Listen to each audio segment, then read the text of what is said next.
Before getting into the topic, let me give you the context. जब भी आप किसी हॉट चीज़ को टच करते हो, you immediately react and you immediately pull back your finger from that object. So इस process में क्या होता है कि जब आप हॉट चीज़ को टच कर रहे हो, एक सिग्नल जाता है आपके ब्रेन के पास कि this is the hot object and you should remove your finger from that object. So ये सिग्नल आपके ब्रेन में जाता है, वहाँ पे ये प्रोसेस होता है, फिर एक रिस्पॉन्स वापस आता है जिस पे आप एक्ट करते हो और अपना फिंगर हटाते हो.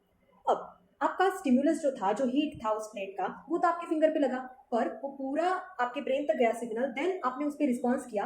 तो ये जो सिग्नल ट्रैवल हो रहा है आपके फिंगर से लेके ब्रेन तक, ये एक्चुअली कैसे होता है सेलुलर लेवल पे, वो हम देखने वाले हैं आज के टॉपिक में. So today we are going to learn about nerve impulse generation and its conduction. So ये क्या है, अपना एक न्यूरॉन है, okay, which is the structural and functional unit of your nervous system. अब क्या करेंगे हम इस सेल में क्या क्या प्रोसेस होते हैं जिससे ये जो स्टिमुलस हमें मिला है, ओके, जो आपने फिंगर टच किया था, वो जो हॉट सिग्नल आपको मिला है वो कैसे ट्रैवल करता है एक सेल में, वो हम देखने वाले हैं. देखो, सो मोस्ट ऑफ द जो प्रोसेस होती है वो एक्सॉन होगी. ये पार्ट क्या है, अपना एक्सॉन है, ये सेल बॉडी है और ये एक्सॉन टर्मिनल्स. ओके, सो पहले जब सिग्नल नहीं था, जब कोई स्टिमुलस नहीं था, नथिंग, आपका जो सेल था वो नॉर्मल स्टेट में था. इसे हम कहते हैं resting state. Okay, resting state में क्या होता है, देखो, अब आपका कोई भी बॉडी का सेल होता है, उसमें अलग अलग आयंस होते हैं, प्रोटीन्स होते हैं. अब इसमें भी ये सपोज एक्सॉन का पार्ट है एक, okay, let's say this is the zoom part of this. Okay, so ये है आपका एक एक्सॉन. इसकी मेम्ब्रेन को हम क्या बोलते हैं, एक्सोडीमा. एंड इसके अंदर जो फ्लूइड होता है उसे हम बोलते हैं इंट्रासेलुलर फ्लूइड. बाहर जो होता है वो होता है एक्स्ट्रासेलुलर फ्लूइड. अब ये जो सेल है, अभी इसके पास कोई स्टिमुलस नहीं है, तो ये रेस्टिंग स्टेट में है. अब रेस्टिंग स्टेट में इसकी क्या हालत होती है, पहले हम वो समझेंगे, फिर स्टिमुलस आने के बाद इसमें क्या चेंजेस होते हैं वो देखेंगे, और वो प्रोसेस कैसे आगे बढ़ता है वो देखेंगे. Okay, so first of all ये हो गया बैकग्राउंड. अब हर सेल में कुछ आयंस होते हैं, कुछ प्रोटीन्स होते हैं, इसमें भी कुछ आयंस है, प्रोटीन्स है. तो जो इंट्रासेलुलर फ्लूइड है उसमें पोटेशियम आयंस का कॉन्सेंट्रेशन ज्यादा होता है, ओके, और बाहर एक्स्ट्रासेलुलर फ्लूइड में सोडियम आयंस का कॉन्सेंट्रेशन ज्यादा होता है. In fact potassium is the most abundant intracellular ion, okay, in the cell. So ये हुआ नॉर्मल कंडीशन. अब इसके अलावा जो बाहर, सेल के बाहर जो एनवायरमेंट है और जो सेल के अंदर एनवायरमेंट है, उसमें भी डिफरेंसेस होते हैं. कैसे डिफरेंसेस, देखो, अंदर जो होता है, सेल के अंदर का जो एनवायरमेंट है वो कंपैरेटिवली नेगेटिव होता है बाहर के कंपेरिजन.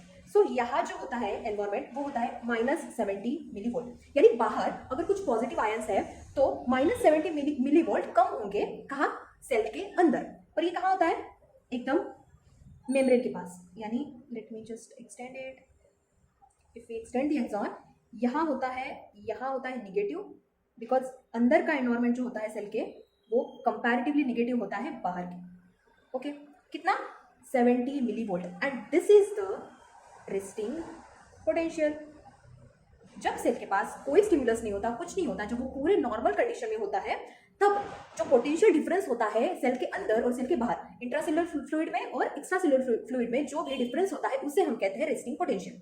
ओके, अब ये एक्चुअली होता क्यों है, क्यों अंदर जो है वो नेगेटिव चार्जेस ज्यादा होती है और बाहर पॉजिटिव, डिफरेंस क्यों है, ओके, वो समझते हैं. इसके 3 रीजन है. रीजन नंबर 1, एक्चुअली सेल के अंदर negatively charge proteins and anions ज्यादा होते हैं. ओके, मतलब वो निगेटिवली चार्ज प्रोटीन्स और अनायंस नेचुरली ज्यादा है, मतलब अंदर नेचुरली निगेटिव एनवायरमेंट होगा, राइट. सेकेंड थिंग, हमारे सेल के मेम्ब्रेन्स पे कुछ चैनल्स और पंप्स होते हैं. पहले वो समझ लेते हैं, फिर ये देखेंगे. देखो, सपोज ये एक मेम्ब्रेन है, इसमें बहुत सारे ऐसे चैनल्स होते हैं. अब देखो, वो बहुत सारे आयंस जो है वो सेल के अंदर बाहर करते होंगे, फिर वो कैसे करेंगे, तो उन्हें लगेंगे ये channels. Okay, suppose this is sodium channel, potassium channel, ऐसे चैनल्स होते हैं, पंप्स होते हैं. तो ये चैनल्स भी होते हैं ना, वो अलग अलग टाइप के होते हैं. ओके, कुछ को हम बोलते हैं लीकी चैनल्स. लीकी चैनल्स क्या होते हैं, जो हमेशा ओपन होते हैं, मतलब उनको किसी की मतलब उन पे कुछ लिमिटेशन नहीं होता, उनको कुछ स्टिम्युलस नहीं चाहिए होता है, कुछ नहीं, वो हमेशा ओपन होते हैं और वो कॉन्सेंट्रेशन ग्रेडियंट के हिसाब से आयंस को ट्रांसफर करते हैं, higher concentration to lower concentration. मतलब सेल के बाहर, जैसे हमने यहाँ पे देखा, सेल के बाहर अगर सोडियम ज्यादा है तो ये लेकी चैनल्स क्या करेंगे, बाहर का सोडियम अंदर लाएंगे, और अंदर क्या है, पोटेशियम ज्यादा है तो अंदर का पोटेशियम बाहर लेके जाएंगे across the gradient, that's it. ये इनका काम है और ये हमेशा ओपन होते हैं।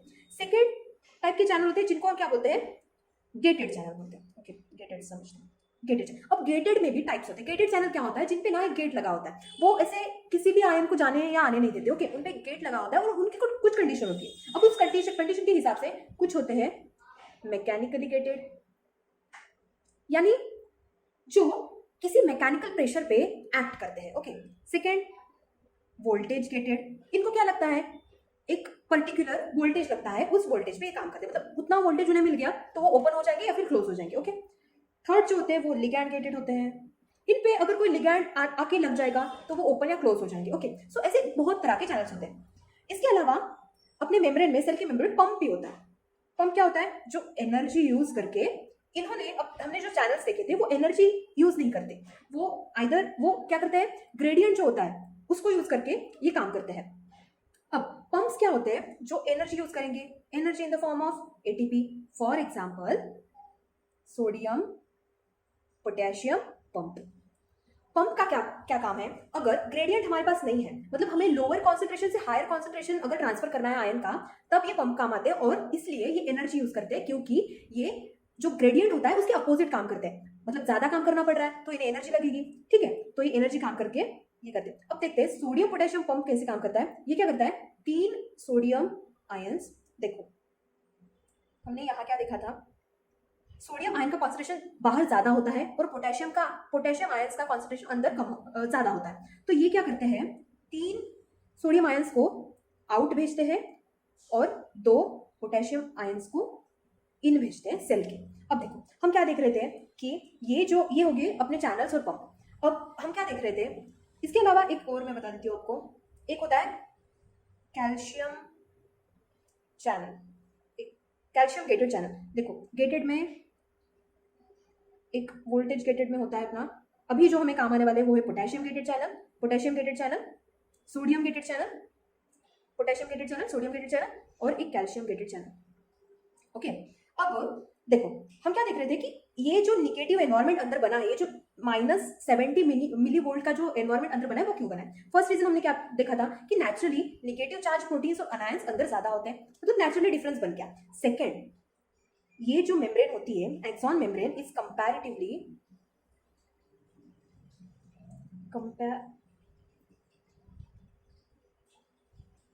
comparatively more permeable to potassium ions than that of sodium ions. Okay, ये जो हमारी मेम्ब्रेन है वो कंपैरेटिवली मोर परमिएबल है, मतलब वो ज्यादा पोटेशियम आयंस बाहर भेज सकती है पर उतने सोडियम आयंस अंदर नहीं आ सकते। इसका रीजन क्या है, ये जो चैनल्स हैं हमने जो देखे थे, लीकी चैनल्स, पोटेशियम और सोडियम के लीकी चैनल्स जो हमेशा ओपन रहते हैं। ओके, आना जाना इनमें शुरू रहता है पोटेशियम और सोडियम का। तो ये क्या होते हैं, पोटेशियम के चैनल्स जो है वो ज्यादा होते हैं सोडियम के कंपेयर में। अब देखो, अब अगर इस मेम्ब्रेन में पोटेशियम के चैनल्स अगर ज्यादा है तो क्या होगा, पोटेशियम बाहर चला जाएगा, सोडियम के कम है मतलब सोडियम कम अंदर आएगा, तो ज्यादा पॉजिटिव चार्ज बाहर जा रहा है क्योंकि ज्यादा हमारे पास जो है वो पोटेशियम के चैनल से, और ज्यादा अंदर नहीं आ रहा है क्योंकि सोडियम के चैनल्स कम है। सोडियम कहाँ है, बाहर है, तो वो ज्यादा अंदर नहीं आ रहा है पर ज्यादा पॉजिटिव चार्ज बाहर जा रहा है। ओके, इसकी वजह से फिर से नेगेटिव एनवायरमेंट क्रिएट होगा। थर्ड रीजन अभी जो हमने देखा था, सोडियम पोटेशियम पंप, इसकी वजह से क्या होता है, ये क्या करता है, ये पंप क्या करता है, ये पंप क्या करता है, अगर ये सोडियम पोटेशियम पंप है तो ये 3, let me clear this, okay, ये अगर सोडियम पोटेशियम पंप है तो ये क्या करता है, 3 सोडियम को बाहर भेजता है, 3 सोडियम आयंस को बाहर भेजता है, उसके बदले में 2 पोटेशियम आयंस को अंदर लेता है। ओके, तो फिर से डिफरेंस क्रिएट हुआ क्योंकि बाहर कितना जा रहा है, 3 पॉजिटिव चार्ज बाहर जा रहा है पर अंदर कितना आ रहा है, बस 2 पोटेशियम अंदर आ रहा है, मतलब यहां भी निगेटिव चार्ज डेवलप होगा। अंदर। ओके, तो ये है 3 रीजंस जिसके वजह से ये रेस्टिंग पोटेंशियल क्रिएट होता है सेल के अंदर। ये हुआ नेचुरल कंडीशन, नॉर्मल कंडीशन, जब कोई स्टिमुलस नहीं। अब जब एक स्टिमुलस आता है, डेंड्राइट पे हमारा जो एक्सॉन है, हमारा जो न्यूरॉन है, ये उसके जो डेंड्राइट्स है, okay, I am just making some, not all. So इस डेंड्राइट पे क्या होगा, ये रिसीव करेगा स्टिमुलस को। So dendrite will receive the stimulus। अब क्या होगा, आपने हॉट प्लेट या वॉट एवर, आपने सपोज आपके हाथ पे एक मॉस्किटो आके बैठ गया, तो एक मैकेनिकल प्रेशर लगा और अपने स्किन के नीचे ही अपने न्यूरॉन्स होते हैं, तो जब वो मॉस्किटोज आपकी स्किन पे बैठता है एक मैकेनिकल प्रेशर आ जाता है, ओके, आपके स्किन पे, और वो न्यूरॉन के डेंड्राइट जो है वो रिसीव करते हैं उस स्टिमुलस को। स्टिमुलस रिसीव होने के बाद डेंड्राइट पे क्या होते हैं, सपोज ये एक डेंड्राइट है और ये एक्सॉन है बड़ा सा, ओके, सपोज आ गया यहाँ पे एक मच्छर, एक मॉस्किटो। अब क्या होता है, यहाँ के जो मैकेनिकली गेटेड चैनल्स है सोडियम के लिए वो ओपन हो जाते हैं। ओके, सोडियम के मैकेनिकली गेटेड चैनल ओपन हो गए क्योंकि उन्हें मैकेनिकल प्रेशर एक मिला, उस प्रेशर की वजह से मैकेनिकली गेटेड चैनल सोडियम के ओपन हो गए। अब क्या होगा, सोडियम कहाँ था, सोडियम बाहर ज्यादा था, पोटेशियम अंदर ज्यादा था। तो अब जब ये चैनल खुल जाएगा, सोडियम क्या करेगा, यहां से अंदर आ जाएगा। ठीक है, मैकेनिकली गेटेड चैनल से सोडियम अंदर आ जाएगा। अब पहले यहाँ कितना था, -70 मिलीवोल्ट था। अब क्या हो रहा है, पॉजिटिव चार्ज अंदर आ रहा है, पॉजिटिव चार्ज अंदर आएगा मतलब इस निगेटिव को भी वो पॉजिटिव करता जाएगा। ओके, सपोज अगर हम इसे एक डायग्राम से बनाएं, ये है अपना 0 पोटेंशियल, ये हो गया -70 मिलीवोल्ट, यहाँ नीचे निगेटिव होगा ऊपर positive. Suppose this is +70 millivolt, this is +50 millivolt, +30 millivolt. ठीक है, तो जब भी ये पॉजिटिव आयन अंदर आएंगे, अंदर का माहौल क्या होगा, पहले क्या था, निगेटिव था, अब वो पॉजिटिव की तरफ जाएगा। तो अपना ये जो ये पहले ऐसा था, यहाँ पे आ गया स्टिमुलस, अब यहाँ से क्या होगा, ये धीरे धीरे धीरे धीरे पॉजिटिव होते जाएगा। ओके, सेल के अंदर का एनवायरमेंट, सेल के अंदर का जो एनवायरमेंट है वो क्या होते जाएगा, पॉजिटिव साइड में होते जाएगा। ओके, अब जब ये निगेटिव से पॉजिटिव पॉजिटिव होते जाएगा, अब जब ये -55 या -50 पे पहुंचता है, that is the voltage needed for sodium and potassium voltage gated channel. तो मैंने क्या बताया था आपको, इस सेल मेम्ब्रेन में वोल्टेज गेटेड चैनल होते हैं। ओके, ये सपोज है अपना सोडियम वोल्टेज गेटेड चैनल और ये सपोज है अपना potassium voltage gated channel. Okay, अब जब ये एनवायरमेंट जो है वो पॉजिटिव होता जाएगा, तब इस वोल्टेज पे यानी अप्रोक्सीमेटली -55 मिलीवोल्ट टू 50 मिलीवोल्ट के वोल्टेज पे ये दो चैनल्स होते हैं वो ओपन होते हैं। ये क्या होता है, इनके लिए पर्टिकुलर वोल्टेज है जिस पे ये ओपन होता है। अब क्या होता है, अब देखो, इसमें जो सोडियम वोल्टेज गेटेड चैनल होते हैं वो ना फट से खुल जाते हैं। ओके, जैसे ही उनको ये मिल जाएगा वोल्टेज, -55 50 तक का उनको वोल्टेज मिल गया, तो वो फटाक से ओपन हो जाएंगे।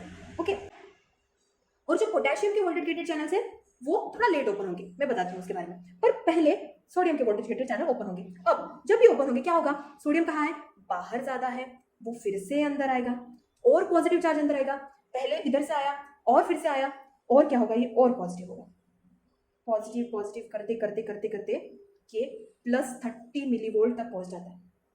ओके, यानी ये जो सेल के अंदर निगेटिव एनवायरमेंट था, -70 मिलीवोल्ट का जो एनवायरमेंट था वो चेंज होके कहां पहुंच गया, +30 मिलीवोल्ट। ओके, तो पहले ये सेल क्या था, पहले जब हमने इसको देखा था तो अंदर पॉजिटिव चार्ज था, अंदर निगेटिव चार्ज था, सॉरी, और बाहर पॉजिटिव चार्ज था, मतलब ये पोलराइज्ड था। पहले ये क्या था, पोलराइज था, क्योंकि सेल मेम्ब्रेन के पास पोल्स बन गए थे, पॉजिटिव और निगेटिव चार्ज डेवलप हो गए थे, इसलिए ये पहले पोलराइज स्टेट में था। अब जब इसका वोल्टेज जो है वो निगेटिव से पॉजिटिव की तरफ हो गया, तो ये क्या हो गया, मतलब पहले अंदर निगेटिव था, अब क्या हो गया, अब ये हो गया अंदर पॉजिटिव और बाहर कंपैरेटिवली निगेटिव। इसका मतलब ये हो गया डीपोलराइज्ड। पोलराइज से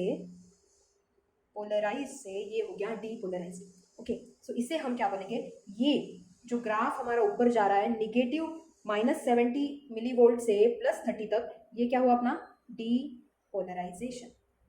और आपके एनसीईआरटी में एक लाइन लिखी है कि neurons are the excitable cell. तो एक्साइटेबल सेल्स क्या होते हैं? जो पोलराइज स्टेट से डीपोलराइज स्टेट में जा सकते हैं, जो अपना पोलराइजेशन चेंज कर सकते हैं। जो भी उनके अंदर नेचुरली कंडीशन बनी है, उनको अगर सेल्स चेंज कर पाते हैं, उसे हम कहते हैं एक्साइटेबल सेल। मतलब न्यूरॉन क्या है?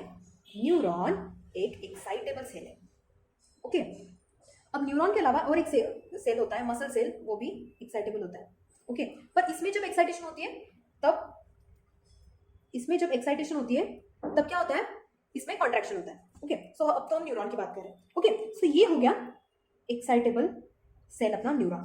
अब जब ये पहुंच गया 30 मिलीवोल्ट पे, इसे ही हम कहते हैं एक्शन पोटेंशियल। जब -70 से ये पहुंच गया +30 मिलीवोल्ट तक, इसे हम कहते हैं एक्शन पोटेंशियल जनरेट होना। इसी को हम कहते हैं इम्पल्स जनरेट होना, impulse generation, same as action potential. Okay, अब हो गया हमारा इम्पल्स जनरेट। अब क्या करना है हमें? Let's see.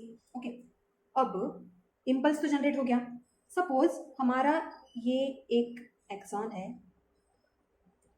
ये हमारा एक्सॉन था, इधर डेंड्राइट्स थे, यहाँ से सिग्नल आया और यहाँ का जो एनवायरनमेंट हो गया वो +30 मिलीवोल्ट हो गया। अंदर सोडियम आयन भर गए। ठीक है, सोडियम आयंस की वजह से ही हमने ये पोटेंशियल रीच किया। ओके, और अब ये क्या है? एक्साइटेबल सेल है जो डीपोलराइज्ड स्टेट में है। ओके, सपोज हम इसके 3 ऐसे पार्ट्स कर लें समझने के लिए। ओके, ये हो रहा था इस एरिया में। ओके, इस एरिया में ये सब हो रहा है। अब आप समझना, जब यहाँ जब सोडियम आयन का कॉन्सेंट्रेशन बढ़ेगा, देखो यहाँ तो अभी भी -70 मिलीवोल्ट ही चल रहा है मेम्ब्रेन के पास, यहाँ अभी भी नेगेटिव है, पर यहाँ का माहौल अभी चेंज हो गया। ओके, अब जब यहाँ पे सोडियम आयंस का कॉन्सेंट्रेशन बढ़ जाएगा, तो क्या वो यहाँ इस साइड नहीं जाएंगे? तो कुछ आयंस इधर ट्रांसफर होंगे। तो अब जब ये पॉजिटिव आयन फिर से इधर जाएंगे, यहाँ क्या होगा? यहाँ का माहौल जो नेगेटिव था, ये फिर से पॉजिटिव होता जाएगा। सेम अपना ये जो डायग्राम था, एक minute, same condition, same way में ये जो डीपोलराइजेशन है सेम अगले पार्ट में होगा। ओके, सो यहाँ भी सेम होगा और इसी तरह से ये आगे आगे आगे बढ़ते जाएगा जब तक ये टर्मिनल्स तक नहीं पहुंच जाते। ओके, अब प्रॉब्लम क्या हुई? अगर ये ऐसा ही रहा, ये डीपोलराइज ही है। ओके, एक बार यहाँ मच्छर आके बैठ गया, उसने स्टिमुलस दे दिया, सब कुछ हो गया, ये इसने ट्रांसफर भी कर दिया, सब कुछ हो गया। पर अभी अगर ये अगर ऐसा ही रहेगा, तो अगर अगला मच्छर आके बैठेगा, तो आप तो फिर तो ये जो नेचुरल कंडीशन में है वो उसमें अभी तो नहीं है, तो ये फिर से सिग्नल कैसे ट्रांसफर करेगा? तो इसको अभी हमें पहले जैसा बनाना है। ओके, पहले कैसा था? -70 मिलीवोल्ट था अंदर, तो ऐसा ही फिर से करना पड़ेगा। पर एक बात आप शायद भूल गए हो, सोडियम वोल्टेज गेटेड चैनल तो ओपन हो गए थे, पर पोटेशियम वोल्टेज गेटेड चैनल जो है वो लेट ओपन होते हैं, मैंने कहा था। तो वो अब जब सोडियम वोल्टेज गेटेड चैनल बंद हो जाएंगे +30 मिलीवोल्ट पे, तब अपने potassium voltage gated channels open होंगे। तो अब क्या होगा? अंदर का जो पोटेशियम है वो बाहर जाएगा, क्योंकि अंदर ऑलरेडी पोटेशियम जो है वो ज्यादा था, तो वो बाहर जाएगा। अब कैसी कंडीशन बनेगी? सपोज ये है अपना एक्सॉन, यहाँ पे सोडियम आयंस ऑलरेडी बाहर से आ गए हैं। ओके, अब क्या हुआ? अब अपने पोटेशियम वोल्टेज गेटेड चैनल भी ओपन हो गए हैं, यानी अंदर जो पोटेशियम का कॉन्सेंट्रेशन ज़्यादा था वो बाहर जाएगा। ओके, तो पॉजिटिव चार्ज बाहर जा रहा है। ओके, इसका मतलब क्या होगा? अंदर नेगेटिव चार्ज फिर से बिल्डअप होगा। अपने ग्राफ पे वापस चलते हैं। ओके, देखो पॉजिटिव तक पहुंच गया, यहाँ जब पहुंचा तब पॉजिटिव हो गया था एनवायरमेंट। अब फर्स्ट टाइम क्या, जब ये वाली कंडीशन थी, यहाँ पे sodium voltage gated channel open हुए थे। अब अपने potassium voltage gated channel open हो रहे हैं, तो फिर से ये निगेटिव होते जाएगा, क्योंकि पॉजिटिव पोटेशियम आयंस बाहर जा रहे हैं। इसका मतलब ये फिर से निगेटिव निगेटिव निगेटिव फिर से होते जाएगा, राइट? यहाँ तक हो जाएगा। ओके, जो पहले कंडीशन थी सेम, ये निगेटिव -70 तक आगे पहुंचेगा। और कभी कभी तो इतना ज़्यादा पोटेशियम बाहर जाता है कि ये इससे आगे भी थोड़ा नेगेटिव साइड चला जाता है, -90 मिलीवोल्ट तक। ओके, अब देखना, जब ये पोलराइज स्टेट से डीपोलराइज स्टेट में गया, हमने इसे क्या कहा, डीपोलराइजेशन। अब ये डीपोलराइज से फिर से पोलराइजेशन में जा रहा है, तो हम इसे कहेंगे रीपोलराइजेशन, राइट। रीपोलराइजेशन मतलब फिर से उसका पोलराइजेशन हो रहा है, फिर से पोल्स फॉर्म हो रहे हैं जो पहले नेचुरली थे। ओके, सो ये रीपोलराइजेशन हुआ, पर पोलराइजेशन में नेचुरली जो वोल्टेज होता है वो कितना होता है, डिफरेंस वोल्टेज का डिफरेंस कितना होता है, -70 मिलीवोल्ट। पर ये कभी कभी ना इसके आगे भी थोड़ा चला जाता है, -90 तक। हम इसे क्या कहते हैं, हाइपर पोलराइजेशन। जब पोलराइजेशन, जब ये इससे भी आगे चला जाता है तो हाइपर पोलराइजेशन होता है, और फिर से ये नेचुरल कंडीशन में आता है जब सारे आयंस स्टेबलाइज होते हैं, यानी नॉर्मली जो इनफ्लक्स आउटफ्लक्स होता है वो होता है। पर एक जो है कंडीशन, वो हम देखो, अब क्या हुआ, बाहर गया पोटेशियम, मतलब ये सपोज अपना है एक्सॉन, बाहर गया पोटेशियम, क्योंकि potassium gated voltage gated channel open हो गए थे, तो बाहर है अब पोटेशियम, अंदर क्या है, सोडियम, ठीक है। अब पर नेचुरली हमने क्या देखा था कि अंदर क्या होता है, पोटेशियम आयन ज्यादा होते हैं। Potassium is the most abundant intracellular ion in the cell.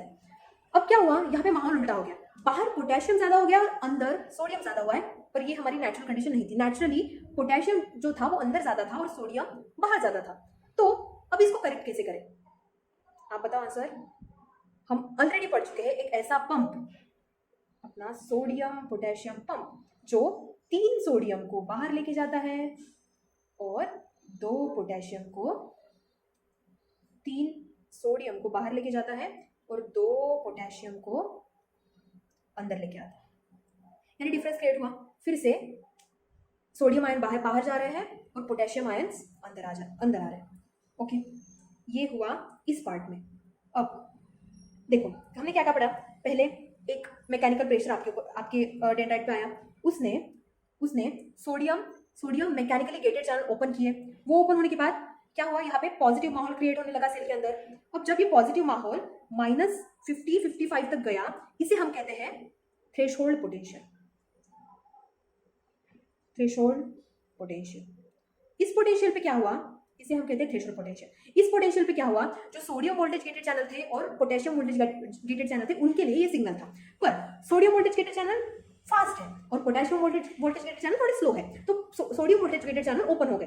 Sodium voltage gated channel जब ओपन हो गए तो और पॉजिटिव आयंस और सोडियम आयन अंदर आने लगे, और ये अपना जो ग्राफ है वो निगेटिव से पॉजिटिव होते गया +30 मिलीवोल्ट तक। ओके, प्लस 30 मिलीवोल्ट तक जाने के बाद ये सोडियम वोल्टेज गेटेड चैनल है वो बंद हो जाते हैं, और यही अपना है एक्शन पोटेंशियल, जिसे हम इम्पल्स कहते हैं। अब इसके बाद potassium voltage gated channel open होते हैं, और पोटेशियम क्या होगा, फिर पोटेशियम जो अंदर था वो बाहर जाएगा, यानी पॉजिटिव जो पोटेशियम अंदर था वो बाहर जाएगा, यानी फिर से अंदर का माहौल नेगेटिव होते जाएगा। इसे हमने कहा रीपोलराइजेशन। कभी कभी ये इतना ज्यादा हो जाता है कि ये -70 से भी कम होता है, -90 मिलीवोल्ट तक। इसे हम कहते हैं हाइपर पोलराइजेशन। अब ये हुआ, अब मैंने क्या कहा था आपको कि इसमें से कुछ आयंस जो होते हैं, जब यहाँ पे सोडियम का कॉन्सेंट्रेशन बढ़ गया था तो कुछ सोडियम आयंस यहाँ चले गए थे दूसरे पार्ट में, वहाँ पे भी सेम होगा, सेम कंडीशन। ऐसे ही ये सेम आगे आगे आगे आगे बढ़ता जाएगा। ओके, मतलब यहाँ होगा पहले, यहाँ ए पार्ट में, सपोज हम इसे ए पार्ट कहेंगे और इसे अगर बी पार्ट कहेंगे, पहले ए पार्ट पोलराइज था, फिर वो डीपोलराइज हुआ, फिर जब ये डीपोलराइज हुआ तब कुछ देर बाद यहाँ के जो सोडियम आयन है उसने बी पार्ट का माहौल जो है वो पॉजिटिव करने लगा, मतलब उसका भी डीपोलराइजेशन होते गया। जब ये इसका रिपोलराइजेशन हो गया, इसका पोलराइजेशन हो गया, तब जब potassium voltage gated channel open होने लगे, तब यहाँ पे हुआ रिपोलराइजेशन, और यहाँ पे तब क्या चल रहा था, बी पार्ट में तब चल रहा था डीपोलराइजेशन। और सेम जब यहाँ डीपोलराइजेशन होगा, सेम सोडियम आयंस यहाँ जाएंगे, यहाँ का माहौल चेंज करेंगे, फिर से ये होगा, फिर से सेम कंडीशन चलेगी, और ये पोलराइजेशन डीपोलराइजेशन और रीपोलराइजेशन की वेव चलती रहेगी और ये वेव आगे आगे आगे आगे बढ़ती जाएंगी in the whole axon. Okay, इसे हम कहते हैं कंडक्शन। जब एक न्यूरॉन में ये वेव जो ट्रांसफर होती है उसे हम कहते हैं conduction of your nerve impulse. तो हमने क्या देखा कि नर्व इम्पल्स जनरेट कैसे होता है और वो एक्सॉन के अंदर ट्रांसफर कैसे होता है, यानी एक्सॉन के अंदर मूव कैसे होता है, उसे हम कहते हैं कंडक्शन ऑफ नर्व इम्पल्स। अब ये हुई एक सेल की बात, पर अब हमारी बॉडी एक सेल तो नहीं है ना, बहुत सारे सेल्स अटैच है, ब्रेन तक सिग्नल लेके जाना है, तो ये एक सेल से दूसरे सेल में भी जाना चाहिए, वो हम आगे की क्लास में देखेंगे। पर देखो, जब ये एंड तक पहुंच जाएंगे, यहां तक जब पहुंच जाएंगे, तब यहाँ का जब माहौल पॉजिटिव होगा, जब ये एक्सॉन टर्मिनल के पास पहुंचेगा, ये अपना है एक्सॉन टर्मिनल, और जब ये कंडक्शन होते होते होते होते एक्सॉन टर्मिनल तक पहुंचेगा, यहाँ पे एक्सॉन टर्मिनल पे लगे होते हैं अपने calcium voltage gated channels. Okay, अब यहाँ इस पार्ट में जब वोल्टेज में डिफरेंस होगा, सिग्नल किसे मिलेगा? कैल्शियम वोल्टेज गेटेड चैनल को, और बाहर से कैल्शियम अंदर आएगा। ओके, कैल्शियम आयंस जो है उनका इन्फ्लक्स होगा, और जब कैल्शियम आयंस का इन्फ्लक्स होता है, ये एक प्रोसेस को स्टिमुलस देते हैं। क्या प्रोसेस है? हमारा जो ये एक्सॉन टर्मिनल है, इसमें कुछ ऐसे वेसिकल्स होते हैं जिसमें एक फ्लूइड भरा होता है जिसे हम कहते हैं न्यूरोट्रांसमीटर। जब ये कैल्शियम अंदर आ जाता है तो ये इन वेसिकल्स को स्टिमुलस करता है, और ये वेसिकल्स फ्यूज होते हैं आपके एक्सॉन टर्मिनल के साथ, और इनमें जो न्यूरोट्रांसमीटर्स हैं वो बाहर आ जाते हैं एक्सॉन के एंड से, एक्सॉन टर्मिनल से। अब इस साइड क्या होगा? इस साइड एक नया नर्व न्यूरॉन होगा, this is cell body and dendrites. अब इन दोनों के बीच साइनैप्स बनेगा और वो नेक्स्ट न्यूरॉन के पास जाएगा। तो आज हमने क्या देखा कि इम्पल्स जनरेट कैसे होता है एक एक्सॉन में, और वो उस एक्सॉन में फ्लो कैसे होता है। Okay, that is the generation of impulse and conduction of impulse. आगे की बात जो है, एक सेल में से आपको दूसरे सेल को कैसे एक्टिवेट करता है, साइनैप्स कैसे फॉर्म करता है, और आगे की क्या होता है प्रोसेस, वो हम आगे क्लास में देखेंगे। पर आज हमने बस एक सेल में क्या होता है वो देखा।